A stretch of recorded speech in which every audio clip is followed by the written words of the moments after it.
Makanya banyak yang nolak mereka, termasuk masyarakat Aceh. Kalau menurut kamu gimana? Saya mau dengar pendapat kamu. Kalau saya lihat ya, masalah besar orang Rohingya ini terletak pada adab.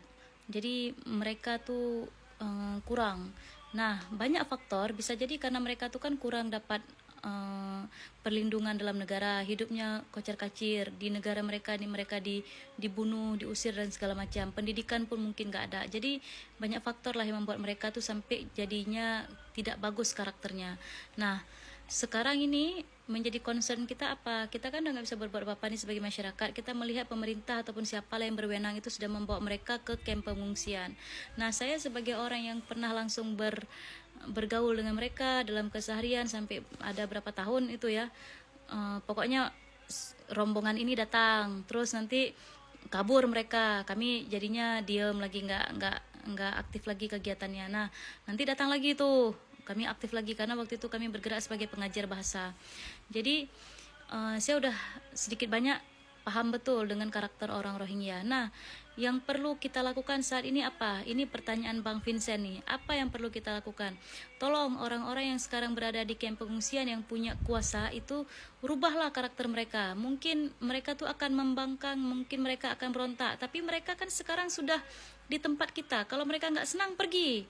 Tapi kalau mereka terpaksa mencari perlindungan saat ini sini, maka dengar aturan kita. Apa salah satunya? Tolong perilaku dijaga. Kita harus keras. Karena yang saya perhatikan selama ini waktu saya di sana, itu mereka tuh benar-benar manja sekali. Makanan hanapre, banyak kali makanan tuh. Pokoknya pagi, siang, malam.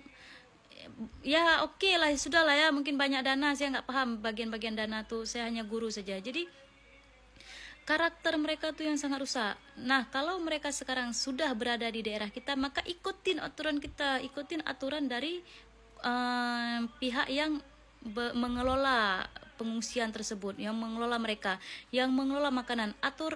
Berikan aturan.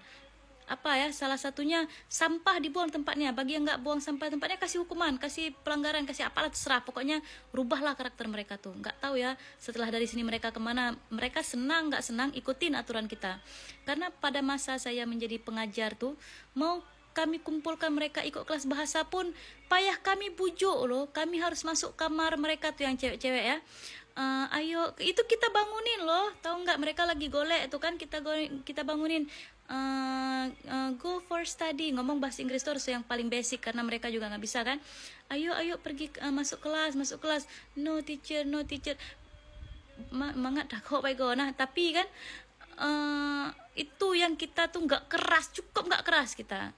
Maunya kan kita datang ke dalam camp tuh, tak bentak sih kan, kita bilang lah, kalian senang tidak, pokoknya macam lah itu harapan saya ya. Ini seperti yang dibilang sama Bang Vincent, kalian maunya, orang Aceh ini maunya apa? Kalau saya maunya begitu, karena kalau saya bilang usir, kasihan juga kita, mau diusir kemana pun dia. Tapi ini karena sudah terlanjur disambut, sudah terlanjur diambil, tolong didik itu di dalam camp itu. Nasi kau jangan kau buang. Terus apalagi kalau tiba kau belajar tuh, kau belajar. Itu terutama buat cewek. Tapi makanya saya salut, kelas cowok itu selalu rame. Kelas-kelas cowok tuh kalau kami udah mulai belajar, mereka excited kali. Belajar bahasa Inggris, belajar bahasa Indonesia, mereka sangat semangat. Kelas cowok penuh, nggak payah kita bujuk. Tapi kok yang perempuan nih, astaga naga, head. Jadi gimana ya? Tugas komite, tugas siapapun yang sekarang berada di camp Rohingya, jangan manjain lah mereka tuh. Mereka tuh kan sekarang nih kan kita terima dengan baik, diperlakukan dengan baik, bahkan ya dicek gizi lagi, tau nggak? Datang dari rumah sakit, cek gizi mereka waktu masa COVID tuh, cek suhu, macam mantap kali lah pokoknya.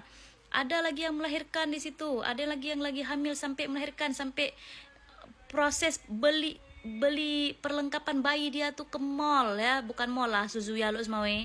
Nah, cuman kan mantap kali dia tuh, ke situ dia pergi beli belanja, duit adalah saya masalah duit nggak tahu dari mana, pokoknya ada yang bawa dia juga melahirkan di rumah sakit, Abi waktu itu dibilang. Rumah sakit Abi itu rumah sakit mahal tuh di Lok Semawe. Jadi sebegitu mereka dikasih fasilitas, bukannya kita berkirah, bukannya kita benci ya, cuman kasihlah feedback baik dengan kalian bertingkah dengan baik. Tapi mereka itu tidak akan bertingkah dengan baik kalau kita tidak keras. Salah satu kerasnya terapkan kedisiplinan, terapkan etika, adab. apalagi ya, alah hal-hal basic dalam kehidupan lah, buang sampah, taruh sendal, susun yang baik, piring jangan berserak, kamar dia bersihkan. Ih, betul ya, nggak pernah lihat loh ada pengungsian yang kayak gini. Serius.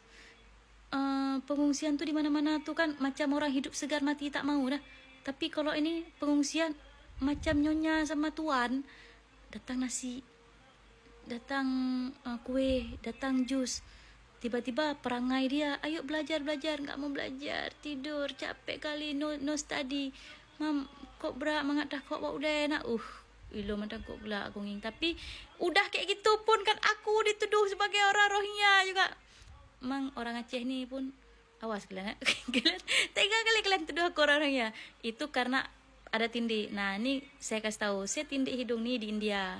Jadi saya kuliah di sana dulu karena saya suka India. Dari kecil saya penggemar India. Jadi saya tindik lah. Tapi terserah lah itu ya. Itu saya anggap hanya joke saja. Cuman ini yang saya harapkan. Tolong rubah karakter mereka walaupun kemungkinan susah. Tapi selama ada di tempat kita, ikutin aturan kita.